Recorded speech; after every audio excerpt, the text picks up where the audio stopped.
हमें भी मिल गया है गाइस। এখন এটা দিয়ে আমরা লুডো খেলবো। এই যেখানে আছে ছক্কাটা, এটা এটা হচ্ছে খুলতে হবে, যে কেচির মার্ক করা আছে, কেচি দিয়ে কাটতে হবে। কাটার পরে এটাকে আমরা ছক্কা বানাবো। ছক্কা বানানোর পরে এই যে এখানে 100 অব্দি ঘর করা আছে, ওইটাকে আমরা হচ্ছে লুডো খেলবো। শুধু এখানে সাবসিডি খেলা যাবে, এটাই হচ্ছে একটা এটার ফল্ট। আবার দেখো এখানে গুটিও দিয়েছে, নিয়ে যেতে হলো সবুজ লাল, এখানে 8টা গুটি দিয়েছে, তোমরা 8জন মিলে খেলতে পারবে, ঠিক আছে। আর এই ছক্কাটা আমরা পরে বানাবো। এই দেখো আমরা ছক্কাটা বানিয়ে ফেলেছি, এখানে 1 থেকে 6 পর্যন্ত আছে।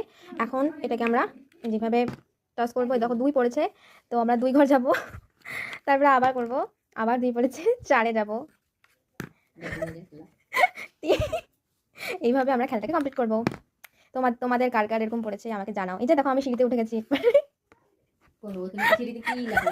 সিঁড়িতে লেখা আছে লক্ষ্মীর ভান্ডার লেখা আছে। ওয়াও গাইস, আমি লক্ষ্মীর ভান্ডারে একবারে পৌঁছে গেছি দেখো।